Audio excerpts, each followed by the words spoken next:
Run.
Kita goreng kelapa untuk buat krisip dengan api kecil.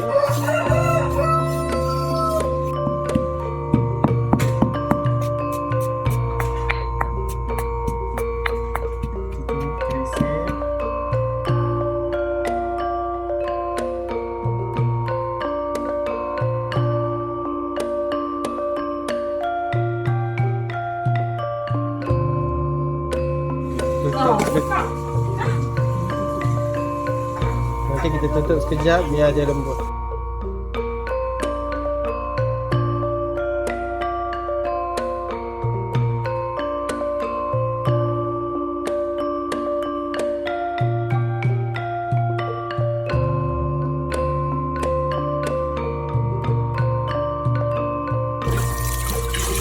Beberapa helai daun sini.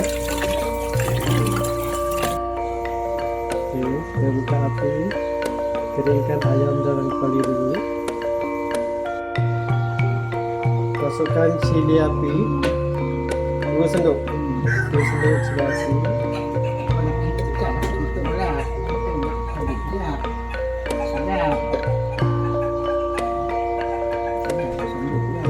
Empat sendok ni.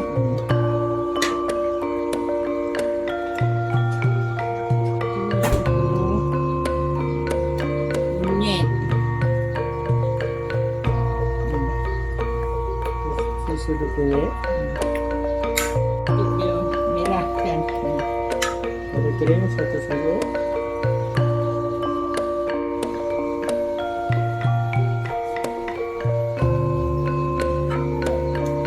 Semua yang kita blender tadi.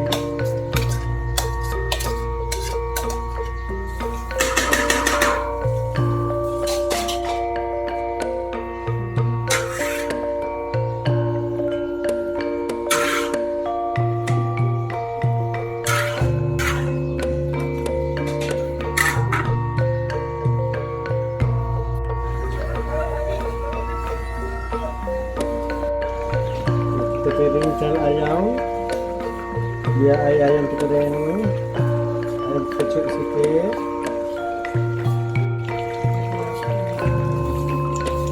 Okay, kita masukkan pati santan. Ni berapa biji kelapa tadi Walau? 2 biji kelapa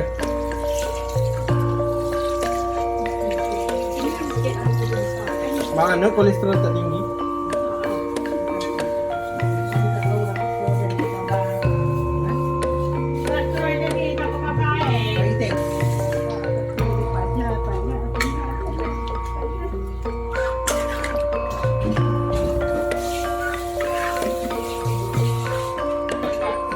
Garam. Boleh tak apa ni? Satu sudu dulu. Biar nanti dia kering kan.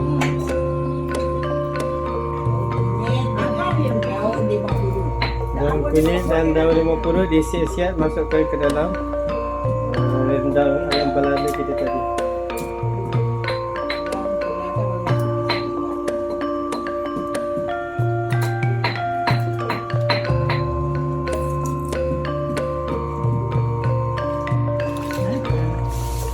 Ini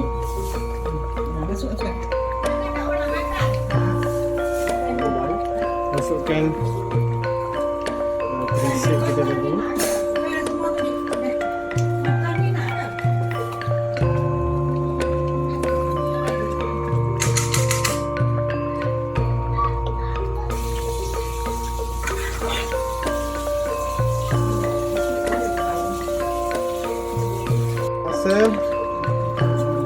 Letak gula sedikit dan topak garam sedikit.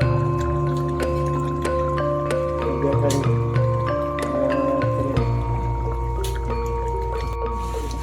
okey, rendang ayam Belanda kita dah siap.